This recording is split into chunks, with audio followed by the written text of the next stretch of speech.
breed-specific legislation is flawed and needs to be changed or removed. Breed-specific legislation is a type of law that bans a specific dog breed in the attempt to decrease the number of dog attacks that occur in a society.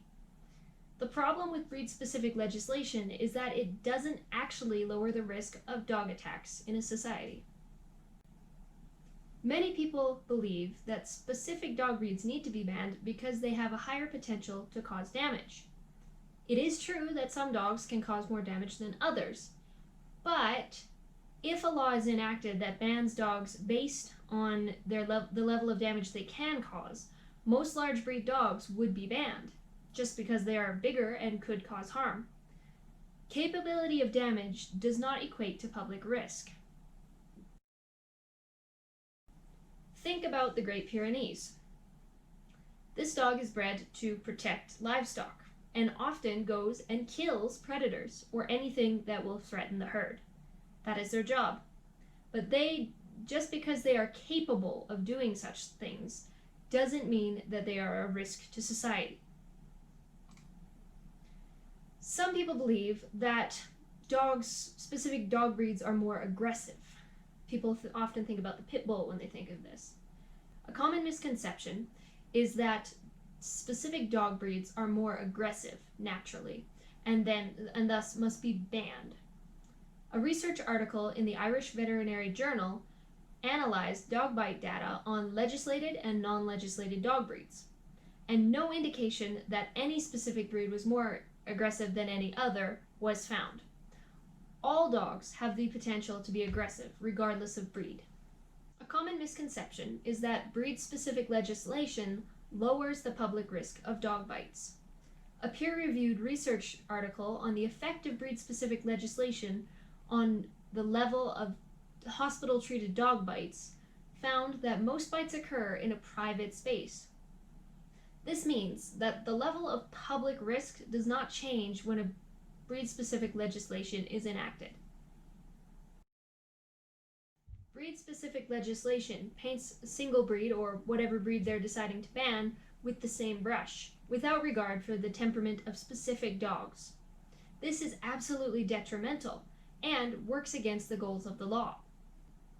An example of this is seen in the UK, where if a prohibited dog is found on the street, even if it's a puppy, it must be euthanized, which can be very difficult for the people who have to carry out that law. A survey of veterinarians across the United States revealed that a majority believed that banning a specific dog breed would not lower public risk of dog bites.